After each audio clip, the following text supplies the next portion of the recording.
What's up, everybody? Welcome back to Voices from the Mausoleum, and welcome to an episode of Found Footage Friday, where we talk found footage on a Friday. Um, Mike and I are getting back to a swing of things. We're actually both recording some episodes tonight, so plenty of really fun things coming up. We got an early screener to McKinney Home Videos 2.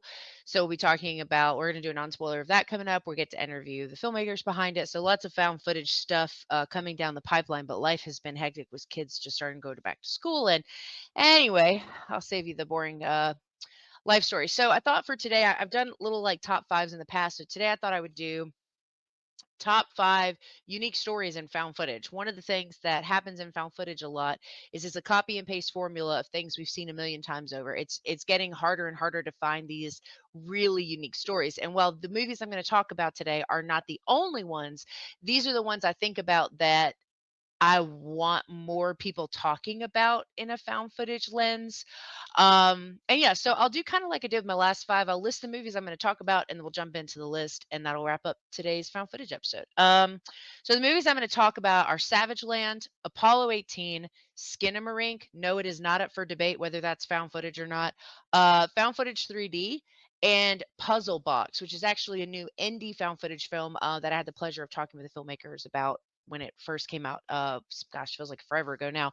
Um, so yeah, so jumping into Savage Land, I think most people know I have a lot of love for Savage Land. You can't see it because I've got my Ganjiam up here, but I have a VHS of it back there. Um, so Savage Land is a story about this lone survivor who is essentially blamed for the mass murder of everybody in this small little town.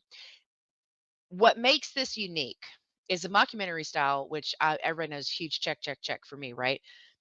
So it's mockumentary style. It's done through interviews. But what makes this really, really unique is that the way they choose to tell the story is not found footage camera. It's found footage like photos, or found footage, I should say videos. It's found footage photos, right? So the story is told through these videos, or these photos rather, that are captured throughout the night as things go on. And the way that those pictures tell the story is really unsettling. There's parts of God, there's parts that are so emotional, and added with the fact that you've got this very relevant conversation, right, around the fact that the man they are trying to pin this on is Hispanic. It's got a lot to say. It packs a very powerful punch. But the reason it makes the list for unique is because of the use of the photos. Now, there is a clip of a video of the situation at the very end of the mockumentary portion, but a majority of the scares and the being unsettled and just the really upsetting parts is all done in photos, whether it's crime scene photos or the photos that were captured by Salazar the night of the murders and the kills. So it's just a really great movie. It's emotional, it's raw, it's different, and it's something that I talk about a lot, but I don't know that I see enough people talking about. So that's why it's on my list for unique takes in found footage stories. Um, Apollo 18 is actually another one that I have a VHS. I'm surprised with this being a more mainstream found footage. It's not talked about more. If you're not familiar, it's essentially about these two guys that go up. Um, and they're on the moon and they're it's a typical astronaut story. Well, once they get there, things start going missing. They start seeing these weird things, and essentially it's almost ends up being kind of like a sci-fi creature kind of horror movie. But I loved how well I felt they were able to make this look like a time frame in which it wasn't. I think it's a timeline wise, it's like in the 60s or something like that, so it's very like, it looks old. It's not at all, and it's clean old, I would say, because it did have kind of a bigger budget and it's bigger production company behind it. But I like this idea because, one, I'm like interested in anything sci-fi horror. I think the two just go together. They're just meant to be together. They're soulmates. And so they go together really well. And I think this idea of creating an environment where you are so isolated and there's only two people for a majority of the film. And when they don't trust each other, they start getting paranoid. There's all these weird things going on. It just builds for a really cool story overall. Um, it's got some low key government cover up things as well, but I think a bulk of what makes it unique for me and why it's on the list is because these things that they're finding are more just like animals, bugs. I don't know, I guess. I know what they look like to me, but I don't want to assume that's what everybody perceived them to be. But these weren't like green aliens or big black oval eyes or anything or to anything over the top monstrous. They were very careful in how they chose to make these things look.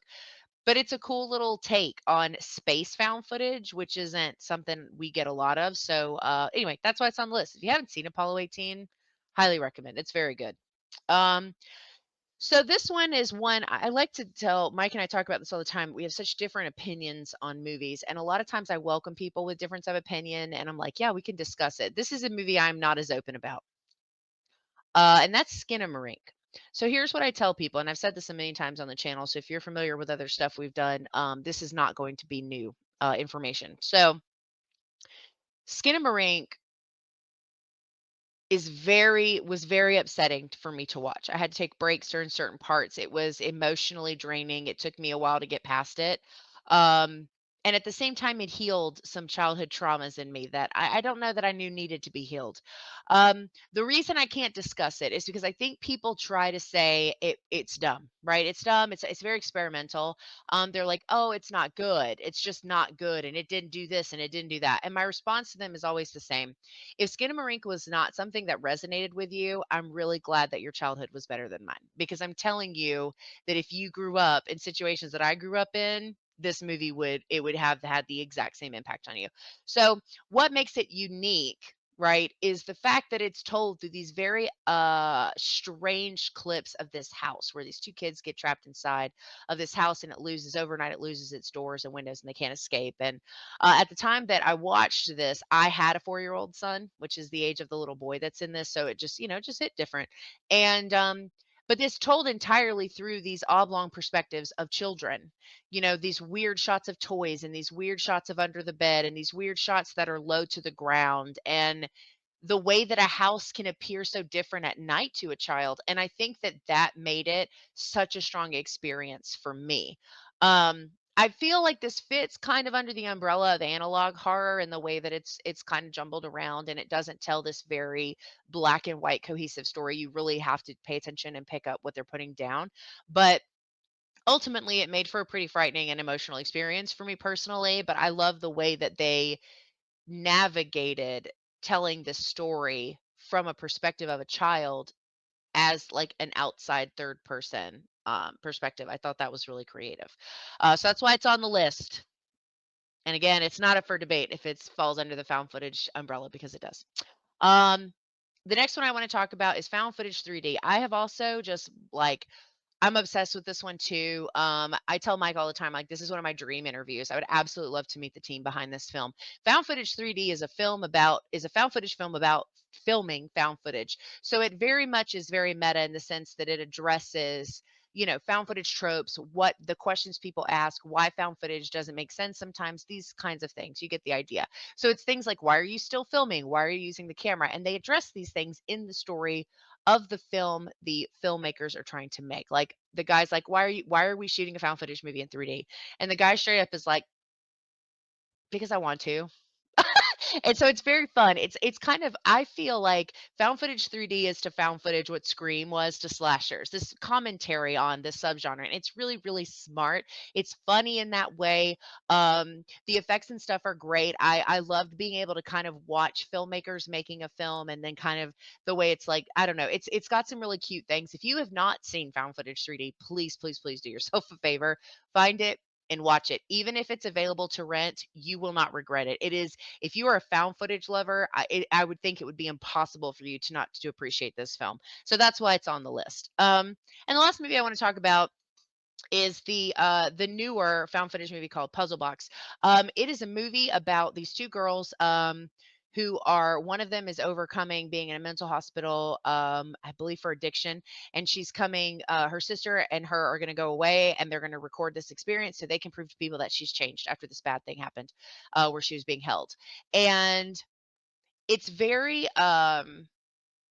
I'm trying to, it's very like, I think that the storytelling method is very chaotic, but it works in the lens that it's being told through. It handles the subject matter of relationships through addiction, like familial relationships, giving up on somebody, having faith in somebody, the effect of trauma and grief on people who inevitably become addicts. And it handled, when I interviewed the filmmaker, Jack, I told him, I was like, you handled these themes so well. But one of the reasons that it's on the list is, well, two reasons. One, I love that it's siblings, because I get, we see a lot of friends, we see a lot of parents and their kids, we see a lot of romance. I love this idea that the main focal point is these siblings. But what's cool about this one is this is one of those types of movies where the house changes around them as time goes by. And it is a very chaotic way to storytell, but it bounces back and forth in such a way that you almost feel like you're in the mind of the person struggling with the addiction and trying to recover.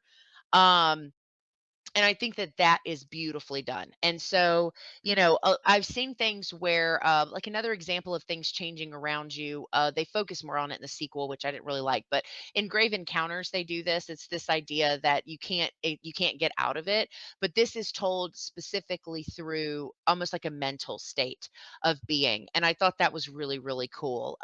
It's very small scale in the sense that it's two people and then this thing that's pursuing them. So it's really only 3 people for a majority of the film. It's dark, it's gritty, it's kind of emotional. Its storytelling method is very unique, and so that's why it's on the list. So those are just some that I think have really unique stories to offer in the found footage subgenre. I think, like I said, we get oversaturated with the same redo stories of cults and paranormal, and it's just the same stuff over and over again. And it gets harder sometimes to filter through that to find the really unique voices and the really unique stories through found footage filmmaking. And so, yeah, so those are mine: Savage Land, Apollo 18, Skinamarink, Found Footage 3D, and Puzzle Box. If you have not seen any of those, I highly recommend them. Puzzle Box, like I mentioned, is newer and it is an indie film, so definitely go support them. I really like this. So, and I hope that they end up doing more found footage, honestly, because they handled this one really well. So, anyway, I think that's all I have for this episode of Found Footage Fridays. I hope you guys enjoy the rest of your Found Footage Friday. Have a great weekend. And don't worry, Mike and I will be back next week with more of our typical found footage stuff. So we'll see you guys then.